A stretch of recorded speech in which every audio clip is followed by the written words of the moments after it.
आप जानते हैं कि इस वर्ष G20 शिखर सम्मेलन 20 दिसंबर 2025 से दक्षिण अफ्रीका के जोहान्सबर्ग में आयोजित किया जा रहा है। आप जानते हैं कि पिछली बार G20 शिखर सम्मेलन 2024 में ब्रिटेन के रियो दी जेनेरियो में आयोजित किया गया था और उससे पहले मंडपम भारत के दिल्ली में आयोजित किया गया था, जिससे प्रधानमंत्री मोदी ने वैश्विक नेता की उपाधि धारण की। इससे पहले G5 G7 होने के बावजूद भारत को अन्य देशों द्वारा आमंत्रित किया गया था, जो G5 में संयुक्त राज्य अमेरिका के विशेष आमंत्रित सदस्य थे। अर्थात भारत को एक विशिष्ट स्थान दिया गया था। पद और महत्व अमेरिकी सरकार और अमेरिकी प्रशासन ने भारत को महत्व दिया है। उसी तरह अमेरिकी राष्ट्रपति G20 में भाग ले रहे हैं। अमेरिकी राष्ट्रपति को 2025 में भारत आना था, लेकिन इसे स्थगित किया जा रहा है। यह जनवरी 2026 में आ रहा है। समझिए कि 2025 दिसंबर को भारत में ब्रिक्स का आयोजन होने वाला है। दक्षिण अफ्रीका में G20 के इस पतन का कारण क्या है? अमेरिकी राष्ट्रपति और अमेरिकी प्रशासन ने इसे पूरी तरह से पढ़ लिया है। एक चीनी का हवाला दिया राष्ट्रपति भाग नहीं ले रहे हैं, वे किसी छोटे अधिकारी को वहां भेज रहे हैं या विदेश सचिव जा रहे हैं। अर्जेंटीना के राष्ट्रपति यानी वो व्यक्ति जिसने ट्रंप को अमेरिका के लिए खास बनाया, ट्रंप के बारे में सबसे बड़ी बात यह है कि उन्होंने अमेरिका का बहिष्कार। ये घटना अमेरिका कहता है कि वहां की सरकार श्वेत नस्ल, उनके स्थानों आदि का समर्थन नहीं करती। वो सरकार और उसके गुंडे और उस जैसे गिरोह उन्हें पकड़ लेते हैं, गोली मार देते हैं और लगभग 7,000 श्वेत नस्ल के लोगों को मार देते हैं, यानी सफेद लोग। उन्हें अमेरिका आने के लिए कहा जाता है। समझ लीजिए कि वे सब व्यापारी हैं, वे छोटे लोग नहीं थे। लगभग 5 साल पहले दक्षिण अफ्रीका में 2 लाख से ज्यादा यहूदी समुदाय थे। अब यह घटकर लगभग 50,000 रह गया है। अब देखते हैं कि अमेरिका ने दक्षिण अफ्रीका और प्रधानमंत्री राम साल्वेशन आर्मी के खिलाफ इतनी कड़ी कार्रवाई क्यों की। क्या इसकी वजह इन गोरों से जुड़ी समस्या है? इसके अलावा उन पर भारी टैरिफ भी लगाया गया था। वहां बेरोजगारी एक बड़ी समस्या बन गई। कई कारखाने बंद हो गए और इस्पात से जुड़े हुए थे, क्योंकि दक्षिण अफ्रीका का बहुत सारा इस्पात अमेरिका में इस्तेमाल होता है। यह मूल रूप से दक्षिण अफ्रीका से आता है, क्योंकि दक्षिण अफ्रीका कारखानों वाला देश है। क्योंकि मैं वहां रहा हूं, यह औद्योगिक रूप से अच्छी तरह विकसित है। यह एक वास्तविक घटना है। लोग आएंगे और निवेश करेंगे। कई यहूदी कंपनियां, खासकर इजरायली, अपनी मनमर्जी से कारखाने लगाती हैं, यानी भले ही वे उद्यम पूंजीपति हो। बैंकर और निवेश बैंकर अपनी मर्जी से ऐसा कर सकते हैं।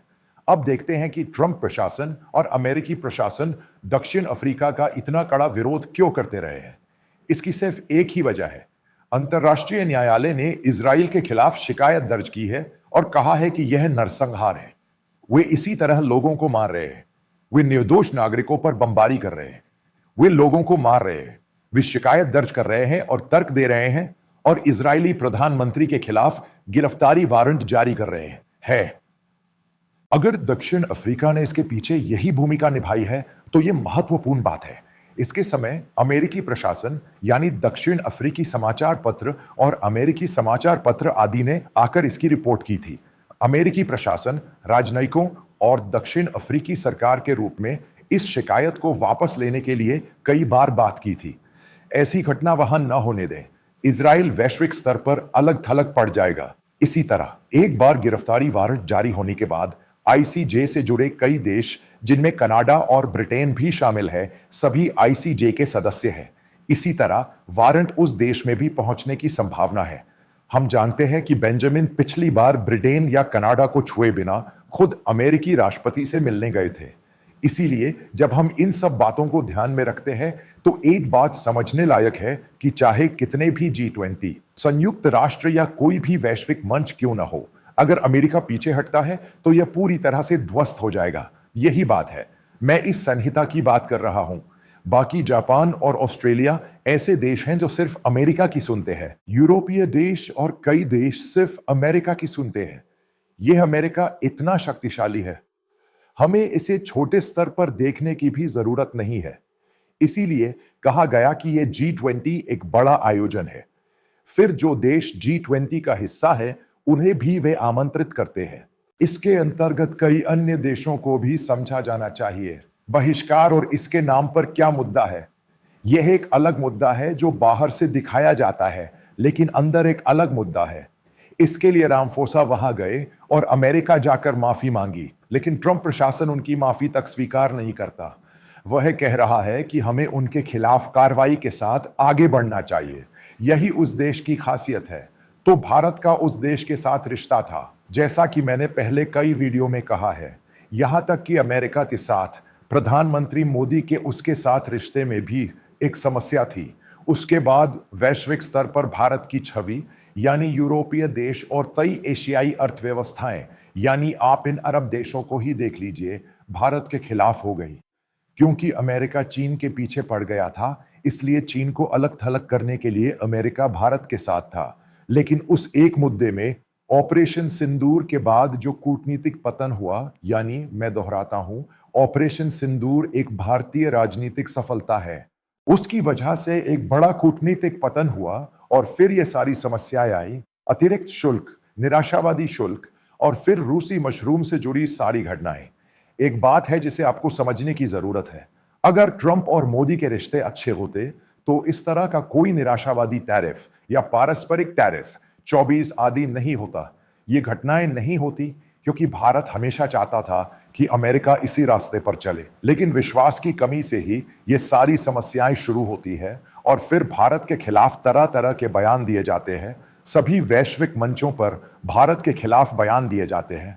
यह ट्रंप की आदत बन गई है और आपने हमें नुकसान पहुंचाया है, ये बातें हैं। या जब दिल्ली में सर्दी शुरू होती है तो वह समय होता है जब कई वैश्विक राष्ट्र नेताओं या महत्वपूर्ण भारतीय नेताओं को विदेश जाना होता है, क्योंकि उस समय कई वैश्विक बैठकें, यानी कई मंच, उनके आयोजन स्थल, यह सब तय होता है। और जो कुछ भी होता है, भारतीय सर्दी तब होती है जब भारतीय प्रधानमंत्री भारत आते हैं या जाते हैं और सारी घटनाएं घटित होती है।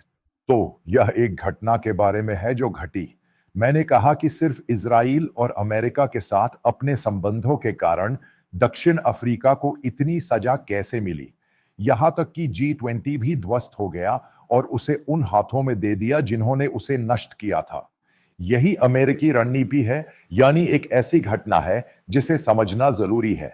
अमेरिकी रणनीति यह है कि जो भी उनके साथ खड़ा होगा, मजबूती से खड़ा होगा, वे उसकी हर कीमत पर मदद करेंगे, किसी भी हद तक जाएंगे। यही अमेरिकी कूटनीति का सबसे अहम तत्व है। इस तरह इजराइल और अमेरिका के रिश्ते इस तरह रहे हैं कि वे G20 में भी नहीं जाना चाहते। वजह समझिए, संयुक्त राष्ट्र द्वारा कई प्रस्ताव पारित किए जाने के बाद भी अमेरिका ने सार्वजनिक रूप से भारत की तरह तरह से निंदा की है। जब बातचीत की बात आती है तो अमेरिका ने कई तरीकों से हस्तक्षेप किया है और कश्मीर और पाकिस्तान के मुद्दे सहित कई वैश्विक मंचों पर इसे हतोत्साहित किया है।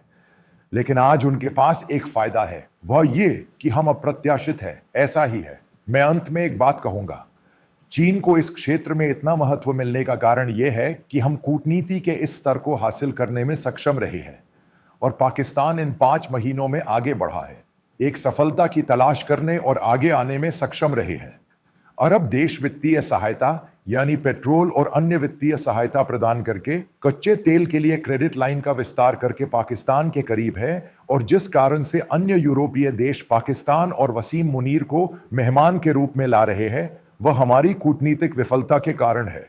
यदि हम इसकी पुष्टि नहीं करते हैं और अमेरिका के साथ आगे नहीं बढ़ते हैं तो G20 साल के रूप में दक्षिण अफ्रीका का यह अध्याय न केवल व्यापार बल्कि कई अन्य चीजों को भी प्रभावित करेगा। यह एक सबक है। सबसे महत्वपूर्ण घटना जो हमें सिखाती है